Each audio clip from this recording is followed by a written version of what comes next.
Hallelujah, praise, thank you Lord, thank you Holi spirit. मैं खुदा का खादम पादरी आमिर नबील एक दफ़ा फिर से एक नए पैगाम के साथ आपके सामने हाज़िर हूँ। और इस नए पैगाम को शुरू करने से पहले आपसे फिर वही दरख्वास्त करूँगा कि SCCM चैनल को सब्सक्राइब करें, शेयर करें और दूसरों तक भी इसको पहुँचाएँ, ताकि हम सबका ये जो विज़न है कि हम इस साल 10 लाख लोगों तक खुदा के पैगाम को पहुँचाने वाले बने, इसमें हम साथ दें एक दूसरे का, ताकि एक एक ज़िंदगी तक खुदा का ये इरशाद आज़म पहुँचे, खुदा का ये कलाम पहुँचे और हम उसके इरशाद आज़म की तकमील करें। सो अजीज़ों, आज का बड़ा ही नहायत ही छोटा सा और सादा सा टॉपिक लेकर आया हूँ कि बाज़ औक़ात बहुत से ऐसे लोग होते हैं हमारी ज़िंदगी में जिनको खुदा हमसे जुदा कर देना चाहता है, लेकिन हम मायूस हो जाते हैं अगर वो हमें छोड़ कर जाएँ या हमें किसी किस्म का वो दुख दें और हमें धमकियां दें कि हम तो आपको छोड़ देंगे, तो हम मायूस हो जाते हैं और जिसकी वजह से हम अपनी रूहानी ज़िंदगी से भी डिस्टर्ब हो जाते हैं। सो अज़ीज़ों, इसको आप परेशान मत हों। आप जब तक खुदा आपकी ज़िंदगी में किसी को रखना चाहता है तो वो रखता है।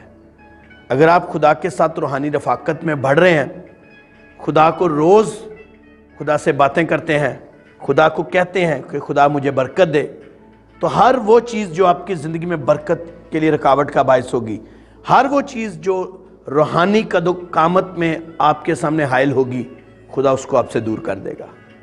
इसलिए परेशान मत हो। इसलिए आपके लिए एक खुदा का ख़ास पैगाम है और यीशु मसीह ने क्या कहा था, फॉलो मी, मेरे पीछे आओ। हमने इसके पीछे चलना है, उसके कलाम को सीखने के लिए, उसके कलाम को सुनाने के लिए, मनादी करने के लिए। सो अज़ीज़ों, बाज़ का ज़िंदगी में बहुत से कठिन फैसले भी करने पड़ते हैं जिससे हम वक्ती तौर पर तो डिस्टर्ब हो जाते हैं। मैं आपको बाइबल में से एक हवाला बताना चाहता हूँ कि खुदा ने एक बहुत बड़े शख्स को, जिसका सरसूख बहुत था, जिसका अपना कारोबार था, जिसका अपना एक फैमिली बैकग्राउंड बहुत स्ट्रॉन्ग था, खुदा उसे बरकत देना चाहता था और खुदा ने उसे चुना। और जब खुदा ने उसे चुनना और बरकत देने के लिए वादा किया, लेकिन उससे पहले खुदा ने उससे एक बात कही थी कि तू अपने नातेदारों को छोड़ दे। जी हाँ, मेरी मुराद इब्राहिम से है। जो इब्राहिम था, कारोबारी था, असर सूख रखने वाला था, दौलतमंद था, मगर उसकी ज़िंदगी में क्या कमी थी कि उसकी ज़िंदगी में ये कमी थी कि उसके नातेदार, उसके रिश्तेदार बुत परस्त थे।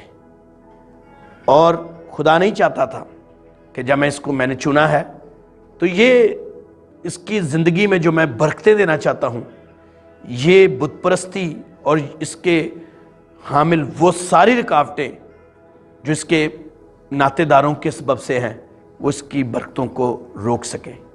सो अज़ीज़ों, बाज़ औक़ात हम नहीं जानते होते कि हमारी ज़िंदगी के लिए कौन सा हमारा दोस्त, कौन सा रिश्तेदार, कौन सा अहबाब ऐसा है जिसके साथ चलने से हमें बरकत मिलेगी और जिसके साथ चलने से लानत हमारी ज़िंदगी में आएगी, क्योंकि उसके बैकग्राउंड को हम नहीं जानते।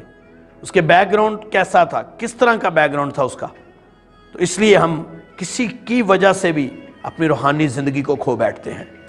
तो खुदा ने इब्राहिम से कहा, इब्राहिम तो अपने नातेदारों को छोड़ दे। तो जब उसने छोड़ दिया नातेदारों को, तो खुदा ने उससे वादा किया। और फिर नेक्स्ट एक और लेवल आया कि जब खुदा का ये बंदा, जिसे खुदा ने कहा कि मैं तुझे कौमों का बाप बनाऊंगा, ये अपने भतीजे के साथ निकला हुआ था। उसका नाम था लूत।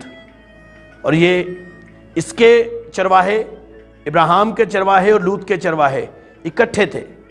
ये दोनों इकट्ठे मिलकर जा रहे थे। एक वक्त ऐसा आया कि इब्राहिम के चरवाहे और लूत के चरवाहे आपस में लड़ने झगड़ने लग गए।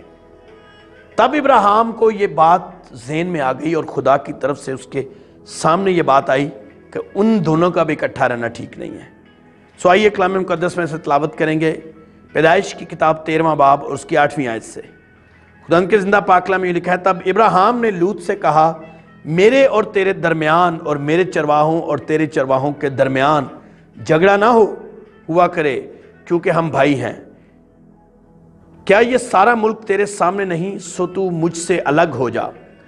اگر تو بائیں جائے تو میں دہنے جاؤں گا، اور اگر تو دہنے جائے تو میں بائیں جاؤں گا۔ تب لوط نے آنکھ اٹھا کر یردن کی ساری ترائی پر جو سگر کی طرف سے نظر دوڑائی، کیونکہ وہ اس سے پیشتر کہ خداوند نے سدوم عمورہ کو تباہ کیا، خداوند کے باغ اور مصر کے ملک کی مانند خوب سیراب تھی۔ سو لوط نے یردن کی ساری ترائی کو اپنے لیے چن لیا اور وہ مشرق کی طرف چلا گیا۔ وہ ایک دوسرے سے جدا ہو گئے۔ ابراہیم تو ملک کنعان میں رہا، اور لوط نے ترائی کے شہروں میں سکونت اختیار کی اور سدوم کی طرف اپنا ڈیرا لگایا۔ سو عزیزو، یہاں پہ خدا ابراہیم کو اور زیادہ بلڈ اپ کرنا چاہتا تھا، لیکن لوط کے ہوتے ہوئے ایسا نہیں ہو سکتا تھا۔ لوط اس کا اپنا رشتہ دار تھا، لوط اس کا بھانجا تھا، لوط اس کو لے کر وہ چلا تھا، لیکن لوط کے اندر کمیاں تھیں، اور یہ کمیاں خدا ابراہیم میں نہیں دیکھنا چاہتا تھا، اس لیے دونوں کے راستے الگ کر دیے گئے۔ حالانکہ دیکھیں، لوط نے ترائی کی ساری زمین لی، یعنی جہاں برکتیں تھیں، جو ظاہری برکتیں نظر آتی تھیں، ان پر فوکس کیا۔ ابراہیم نے اس کو آپشن دے دی کہ جو تو پہلے لے گا وہ تو لے لے، اور ساری بنجر زمین جہاں پہ کچھ بھی نہیں تھا وہ ابراہیم نے اپنے لیے چھوڑ دیا۔ اس لیے چنا اپنے لیے کیونکہ وہ اپنے لیے ان چیزوں کو اہمیت نہیں دیتا تھا۔ اس نے اپنی زندگی میں اہمیت دی تھی تو خدا کے فیصلے کو اہمیت دی تھی، خدا کو اہمیت دی تھی۔ سو عزیزو، جب ہم خدا کو پہلا درجہ دیتے ہیں، خدا کو اہمیت دیتے ہیں، تو بعض اوقات ہماری زندگی میں کوئی بھی اگر مشکل نہ ہو، کوئی بھی ہماری زندگی میں سہولت نہ ہو، ہماری زندگی میں کسی قسم کی بھی کوئی بھی آگے ہمیں اچھی چراگاہیں نظر نہ آ رہی ہوں، ہمیں اپنی منزل نہ نظر آ رہی ہو، ہمارے آگے خوشحالی بالکل دکھائی نہ دے رہی ہو، پراسپیرٹی نہ ہو، تنگیاں نظر آ رہی ہوں، تو بھی اب مت گھبرائیے، آپ خدا کے ساتھ ہوں اور خدا آپ کے ساتھ ہو۔ داؤد نے کہا، بلکہ خواہ موت کے سائے کی وادی میں سے میرا گزروں، میں کسی بلا سے نہیں ڈروں گا کیونکہ تو میرے ساتھ ہے۔ سو عزیزو، جب وہ آپ کے ساتھ ہے تو آپ کو ڈرنا نہیں ہے، آپ کو گھبرانا نہیں ہے۔ آپ کو خدا آپ کے ناطے داروں سے الگ اس لیے کرنا چاہتا ہے کیونکہ آپ کے ناطے داروں میں بہت سی کمیاں ہیں، آپ کے ریلیٹیوز کے اندر ابھی بہت سی خامیاں ہیں، اور آپ کے چرچ کے اندر بھی اگر کوئی ایسے لوگ ہیں جو آپ کو دھمکیاں دیتے ہیں کہ میں آپ کو چھوڑ جاؤں گا، یا آپ ڈیپینڈ کر رہے ہیں ان پہ، تو خدا آپ کو آپ کی اس ڈیپینڈنسی سے الگ کرنا چاہتا ہے، کیونکہ جب تک ہم کسی انسان پر بھروسہ رکھیں گے خدا آپ کو برکت نہیں دے گا، کیونکہ کلام مقدس میں لکھا ہے، ملعون ہے وہ شخص جو انسان پر بھروسہ کرتا ہے، اور مبارک ہے وہ شخص جس کا توکل خدا پر ہے۔ سو میرے عزیزو، کسی انسان پر مت بھروسہ رکھیں، خدا کی ذات مبارک ذات ہے، اس پر بھروسہ رکھیں۔ وہ آپ کو ہری ہری چراگاہوں میں لے جائے گا، وہ آپ کو راحت کے چشموں کے پاس لے جائے گا، اپنے نام کی خاطر وہ اس طاقت کی راہوں پر لے جائے گا، کیونکہ اس کا وعدہ ہے۔ اور جب آپ اس کے وعدوں پر یقین رکھیں گے، آپ اس کے پیچھے چلیں گے، تو وہ آپ کو خود بلندیوں پر لے جائے گا، اور آپ ہمیشہ خداوند کے گھر میں سکونت کریں گے۔ God bless you. خداوند اس مختصر سے کلام کے وسیلہ سے آپ کو بہت برکت دے۔ سو SGCM چرچ کے ساتھ جڑے رہیے، ان چھوٹے چھوٹے پیغامات کے ساتھ ہم آپ کے لیے بہت کچھ لے کر آتے ہیں، اس کو اپنی زندگی میں عملی جامہ پہنائیں۔ God bless you, God bless you.